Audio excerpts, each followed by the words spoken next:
Welcome student. आज की इस वीडियो में हम लोग विद्युत धारा चैप्टर के सभी प्रश्न को देखने वाले हैं। भारतीय विवरण बुक में जितने भी क्वेश्चंस दिए हुए हैं हर एक क्वेश्चन के आंसर हम लोग देखने वाले हैं, वो भी आसान भाषाओं में।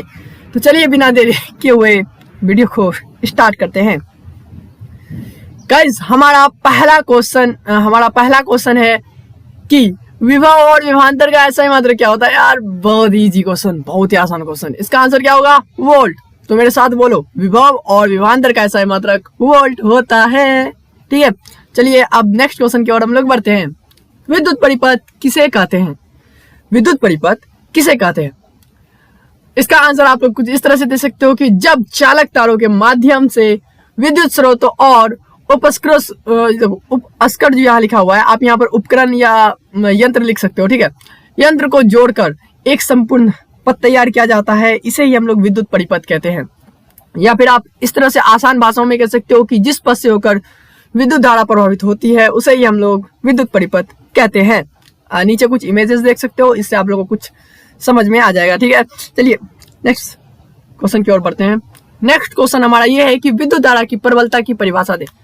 अब देखो, नॉर्मली विद्युत धारा की प्रबलता को समझे तो जो हमारे तार में करंट फ्लो होता है वही हमारी जितना करंट फ्लो होगा उतना ही हमारा विद्युत धारा की प्रबलता कहलाएगा। ठीक है, यानी कि किसी चालक से प्रति सेकंड प्रभावित आवेश की मात्रा को विद्युत धारा की प्रबलता कहते हैं। ठीक है, नए क्वेश्चन की ओर हम लोग बढ़ते हैं। नया क्वेश्चन हमारा नेक्स्ट क्वेश्चन ये है कि विद्युत धारा का ऐसा ही मात्रक क्या है?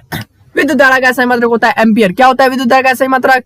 एम्पियर। इसे हम ए से सूचित करेंगे। विद्युत धारा का ऐसा ही मात्रक को यानी एम्पियर को हम लोग ए से सूचित करेंगे और विद्युत धारा को आई से सूचित करेंगे। चलिए आगे बढ़ते हैं। 5वें नंबर का क्वेश्चन है कि इलेक्ट्रॉन पर कितना आवेश रहता है? इलेक्ट्रॉन पर कितना आवेश रहता है? इलेक्ट्रॉन पर आवेश रहता है हमारा 1.6 × 10⁻19 कूलम। अब देखो, कूलम कहां से बीच में टपक गया? आवेश का जो ऐसा ही मात्रक होता है वही होता है कूलम। आवेश का ऐसा ही मात्रक क्या होता है? कूलम। आवेश का ऐसा ही मात्रक क्या होता है? कूलम। तो इलेक्ट्रॉन बराबर कितना आवेश होगा, इसको आवेश को मापेंगे हम लोग कूलम में। तो हम लोग को पता होना चाहिए कि इलेक्ट्रॉन बराबर कितना कूलम होगा।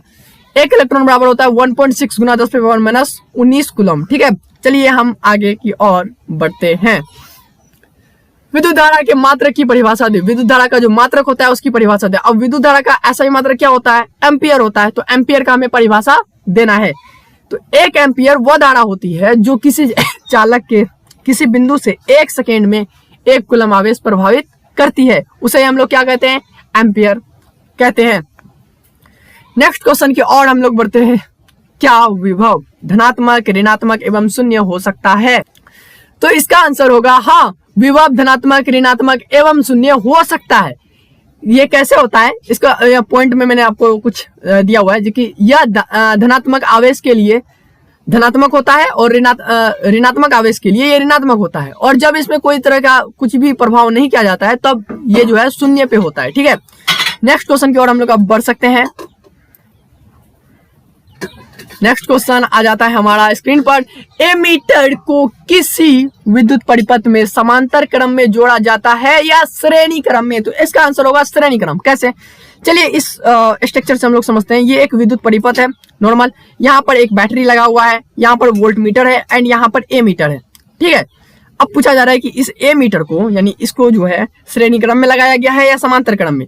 जब हम तार के डायरेक्टली बीच में कोई चीज लगा देते हैं, यानी कि जो तार है उसी के डायरेक्टली बीच में ही उसको ऐड कर देते हैं, तो उसको हम लोग बोलेंगे कि वो जो है श्रेणी क्रम में जुड़ा हुआ है। लेकिन अगर एक एक्स्ट्रा वायर निकाल करके हम अलग से उसको जोड़े तो इसको हम लोग क्या बोलेंगे कि समांतर क्रम में वो जुड़ा हुआ है। यानी कि वोल्ट मीटर जो होता है वो समांतर क्रम में जुड़ा होता है, ए मीटर जो होता है वो श्रेणी क्रम में जुड़ा होता है। चलिए हम नेक्स्ट क्वेश्चन की ओर बढ़ते हैं।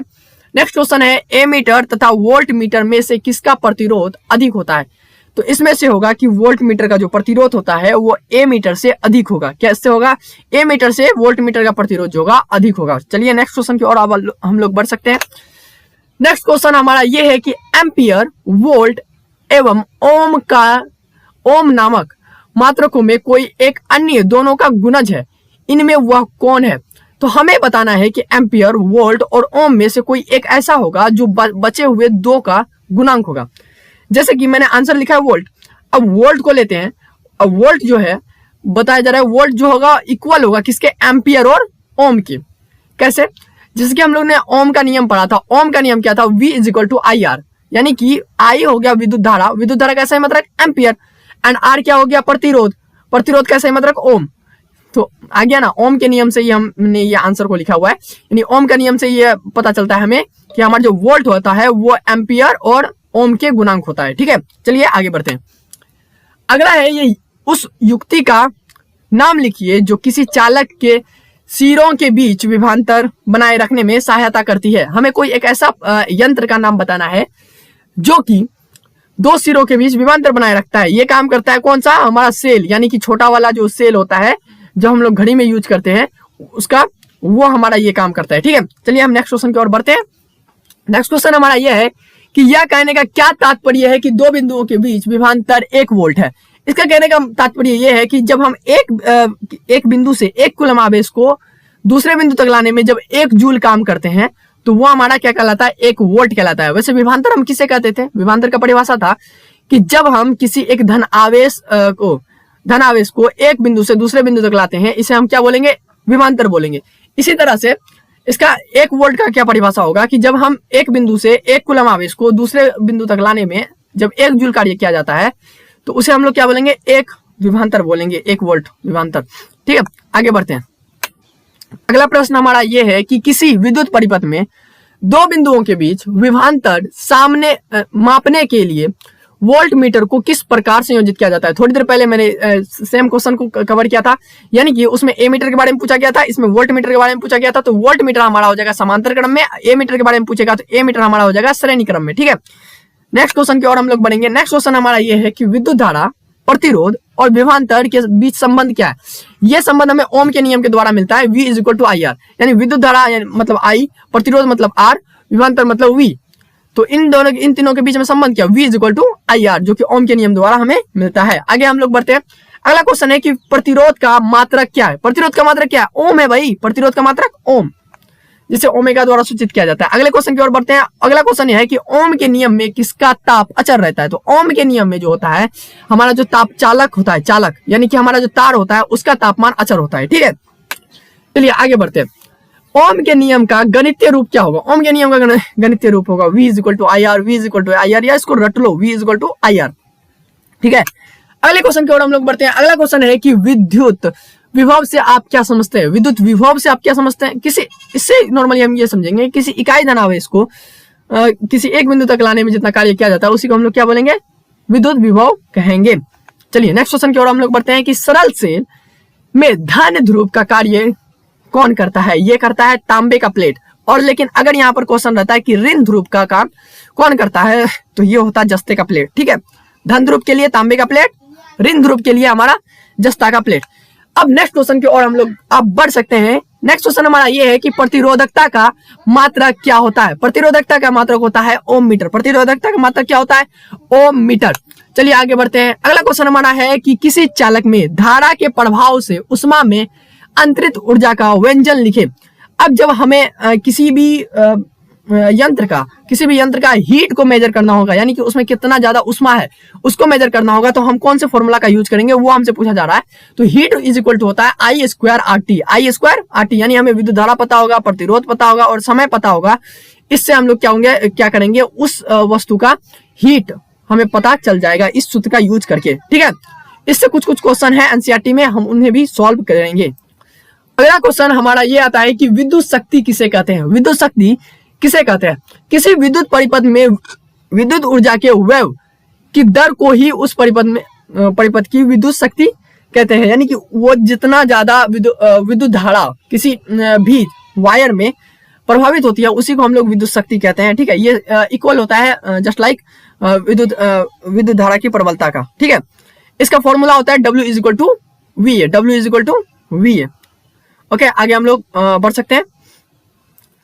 अगला हमारा क्वेश्चन ये है कि यदि किसी बल्ब पर 220 वोल्ट एंड 60 वाट लिखा हो तो इसका क्या अर्थ होता है। इसका अर्थ ये होता है कि बल्ब जो है 220 वोल्ट पर संचालित होगा, वोल्ट पर संचालित होगा और 60 वाट का इसका शक्ति का उपभोग करता है वो बल्ब। ठीक है, बोल कर रहे हैं बल्ब। ओके, चलो किलोवाट घंटा क्या है। किलोवाट घंटा एक तरह का व्यावसायिक मात्रक है जो मेजर करता है विद्युत धारा को ही, ठीक है। जैसे विद्युत धारा को मापते किसमें हम, एम्पियर में।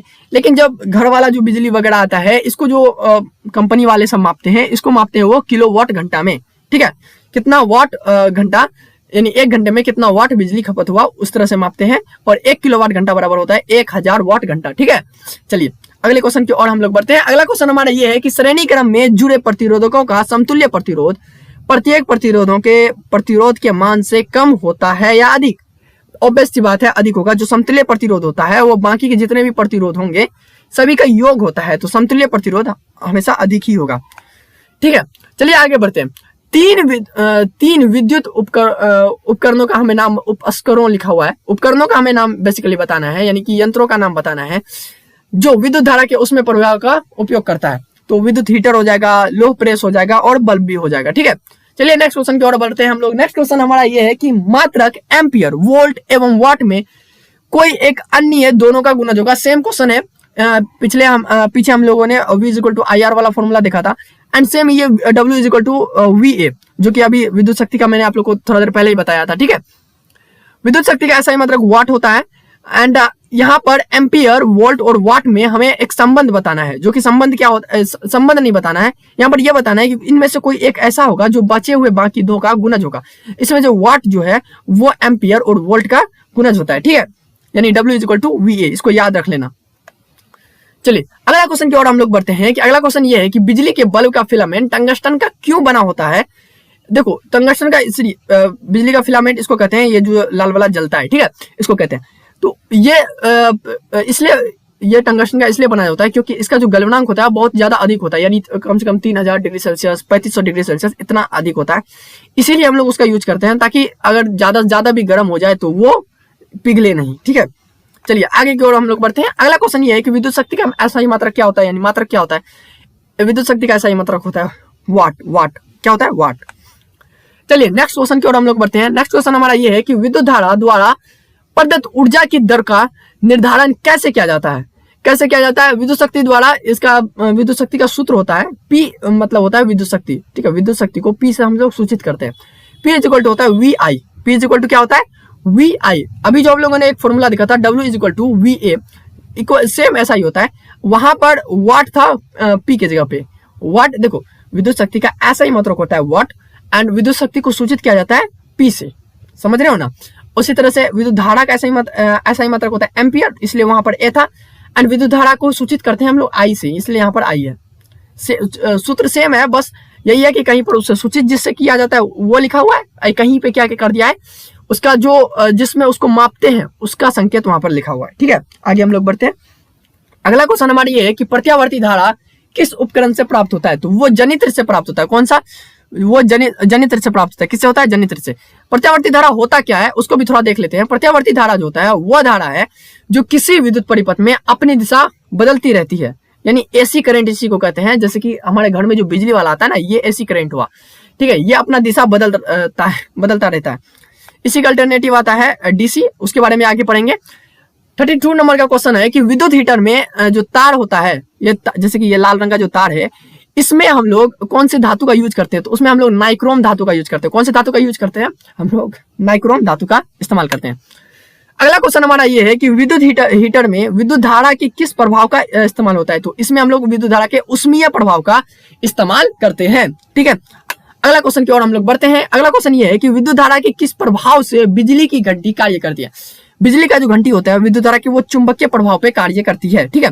अगले क्वेश्चन की ओर हम लोग बढ़ सकते हैं कि दृष्ट धारा यानी कि DC करंट के कुछ स्रोत के नाम बताने हैं, कि यानी कि DC करंट हमें कहाँ से मिल सकता है। वो हमें सेल से मिल सकता है, बैटरी से मिल सकता है, डायनामो से मिल सकता है। दृष्ट धारा होता क्या उसको समझ लेते हैं। ये जो है अपना दिशा जो है ये अपना एक ही दिशा में बती रहती है, ये अपना दिशा जो है बदलती नहीं है, ठीक है।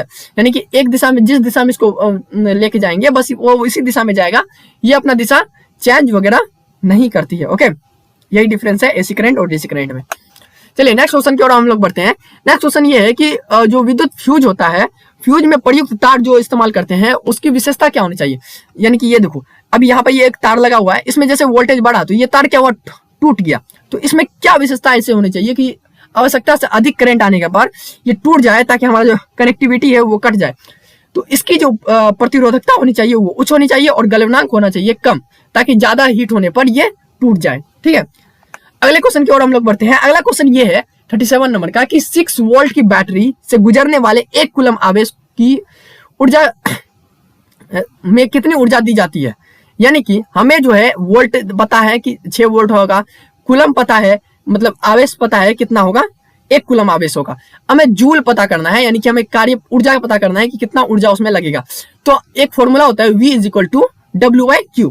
ठीक है, तो हम जब इसका मात्रक लिखते हैं, W मतलब होगा वर्क, मतलब कार्य, कार्य का सही मतलब क्या होता है, जूल होता है। इस तरह से आवेश का सही मतलब होता है कूलम।